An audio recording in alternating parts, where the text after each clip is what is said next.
ಒಂದೇ ನಮ್ಮದು, ನಮಗೆ ನೀರು ಬೇಕು. ಆ ನೀರು ಬರುವವರೆಗೂ ಕೂಡ ಈ ವೇದಿಕೆ ಬಿಟ್ಟು ನಾವು ಯಾರೂ ಕದರೋದಿಲ್ಲ. ಹೌದಿಲ್ರಿಪ್ಪ? ಈಗಾಗಲೇ ಅಧಿಕಾರಿಗಳು ಬಂದಿದ್ದಾರೆ, ಎಲ್ಲ ವಿಸ್ತಾರವಾಗಿ ಹೇಳಿದ್ದಾರೆ, ಪಾಯಿಂಟ್ ಮಾಡ್ಕೊಂಡಿದ್ದಾರೆ. ಯಾಕಂದ್ರೆ ನಮ್ಗೆ ಬಿಟ್ಟಿ ಭಾಗ್ಯಗಳು ಕೊಡೋದು ಅವಶ್ಯಕತೆ ಇಲ್ಲ. ನಮಗೆ ನೀರು ಕೊಡಬೇಕು, ಸರಿಯಾಗಿ ಕರೆಂಟ್ ಕೊಡಬೇಕು. ನಾವು ಬೆಳೆದಿರ್ತಕ್ಕಂಥ ಬೆಳೆಗೆ ಯೋಗ್ಯವಾದ ಬೆಲೆ ಕೊಟ್ಟ ಸರ್ಕಾರಕ್ಕೆ ನಾವು ಸಾಲ ಕೊಡ್ತೀವಿ ಅಂತಕ್ಕಂಥ ಮಾತನ್ನ ಈ ಸಂದರ್ಭದಲ್ಲಿ ಹೇಳ್ಬೇಕಾಗ್ತೈತಿ. ಇವತ್ತು ನಾಗರಬೆಟ್ಟು ಒಂದೇ ಅಲ್ಲ, ಚಿಮ್ಮಲಿಗೆ ಎತ್ ನೀರಾವರಿ ಆಗಿರ್ಬೋದು, ಮುಳವಾಡಿ ಎತ್ ನೀರಾವರಿ ಆಗಿರ್ಬೋದು, ಎಲ್ಲ ಸಂಪೂರ್ಣವಾಗಿ ನೀವು ಮಾಡದೆ ಹೋದ್ರೆ ನಾವು ಇನ್ನು ಬಿಡುವುದಿಲ್ಲ. ಯಾಕಂತಂದ್ರೆ ಈಸ್ತನ ನಾವು ಎಲ್ಲರೂ ಯಾರು ಬೆನ್ನು ಹತ್ತಿ ಹೋಗೀವಿ, ಇನ್ನು ರೈತರು ಬೆನ್ನು ಹತ್ತಕ್ಕಂಥ ಕಲ್ಯಾಣ ಬಂದೈತಿ.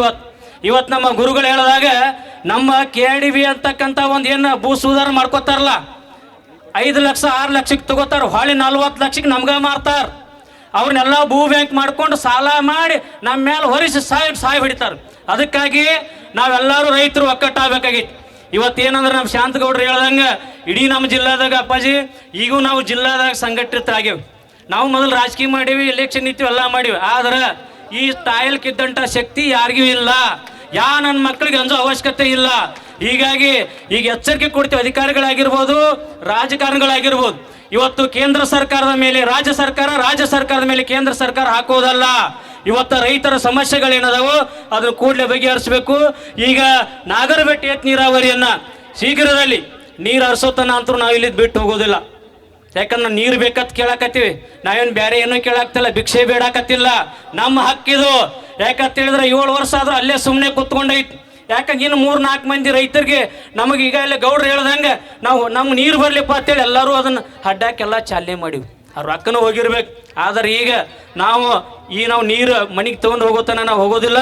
ಅದಕ್ಕೆ ಅಧಿಕಾರಿಗಳು ತಾವು ಬೇಗನೆ ಇದಕ್ಕೆ ತಾವು ಏನೇನು ಮಾಡಿದ್ರಿ ಅಂತಕ್ಕಂಥದ್ದನ್ನು ಸ್ಪಷ್ಟವಾಗಿ ಹೇಳಿ, ಮಾನ್ಯ ನಮ್ಮ ರಾಜ್ಯಾಧ್ಯಕ್ಷರು ಗುರುಗಳ ನೇತೃತ್ವದಲ್ಲಿ ತಾವು ಹೇಳಿ ನಮ್ಮ ರೈತರು ಇಲ್ಲಿಂದ ಮಂದಹಾಸದಿಂದ ಹೋಗಬೇಕು. ನಾವು ಇಲ್ಲಿ ತನಕ ನಮ್ಮ ಹೋರಾಟ ಈಗಾಗಲೇ ಬುರ್ಲಾಪುರದಲ್ಲಿ ಆಗಿರ್ಬೋದು, ಮಾನ್ಯ ತಾನೇ ನಾನು ಕೂಡ ಇದಕ್ಕೆ ಹೋಗಿದ್ದೆ, ಎಲ್ಲಿ ಹುಕ್ಕೇರಿ ಒಳಗೆ MLA ಅವರು ಸ್ವತಃ ಬಂದು ಕೂತು ಆಗಿಂದಾಗ ಪರಿಹಾರ ಆಯ್ತು. ಅದು ತಮ್ಮ ನೀರಾವರಿ ಯೋಜನೆ ಇತ್ತು. ಇದು ಬಿಜಾಪುರ ಜಿಲ್ಲೆಯವರು ಎಲ್ಲ ನಮ್ಮ ರೈತರು ಒಕ್ಕಟ್ಟಾಗೇವಿ. ಅಧಿಕಾರಿಗಳಿಗೆ MLAಗಳಿಗೆ ಎಚ್ಚರಿಕೆ ಕೊಡ್ತಾ ಇದ್ದೇವೆ. ಈಗೇನು ಬೆಳಗಾವದಲ್ಲಿ ರೈತರು ಅದಾರ, ಅದೇ ರೈತರು ಇಲ್ಲಿ ಬಿಜಾಪುರದಲ್ಲಿ ಅದು ಹೈಯೆಸ್ಟ್ ರೈತರು ಅದಾರ. ಭೂಮಿಯನ್ನು ಹೈಯೆಸ್ಟ್ ಕಳ್ಕೊಂಡಿದ್ದೀವಿ ನಾವು ಆಲ್ಮಟ್ಟಿ ಜಲಾಶಯದಲ್ಲಿ, ಆದರೂ ಸುಮ್ ಕೂತ್ಕೊಂಡಿವಿ ನಾವು. ಈಗಾಗಲೇ ಸನ್ಮಾನ್ಯ MB ಪಾಟೀಲ್ ಸಾಹೇಬ್ರು ಆ ಭಾಗದ ನೀರಾವರಿ ಮಾಡಿದ್ರು. ಆ ನೀರಾವರಿ ಕೂಡ ಇದೇ ಪರಿಸ್ಥಿತಿ, ನಮಗೆ ನೀರು ಬರಲಿ ಅಂತೇಳಿ ಅವಾರ್ಡು ಇನ್ನೂ ಆಗಿಲ್ಲ.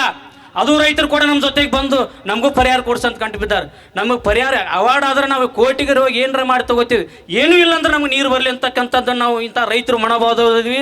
ಅದಕ್ಕೆ ಅಧಿಕಾರಿಗಳಿಗೆ ಆಗಲಿ ಎಚ್ಚರಿಕೆ ಕೊಡ್ತೀವಿ. ಶೀಘ್ರದಲ್ಲಿ ನಾಗರಬೆಟ್ಟು ಏತ್ ನೀರಾವರಿ ಜಾರಿಗೆ ಆಗಲೇಬೇಕಂತಕ್ಕಂಥ ಮಾತನ್ನು ಹೇಳಿ ನನಗೆ ಮಾತನಾಡಲಿಕ್ಕೆ ಅವಕಾಶ ಕೊಟ್ಟ ತಮ್ಮೆಲ್ಲರಿಗೂ ಒಂದಿಷ್ಟು ನನ್ನ ಮಾತನ್ನು ಮುಗಿಸ್ತೀನಿ. ಜೈ ಜವಾನ್, ಜೈ ಕಿಸಾನ್.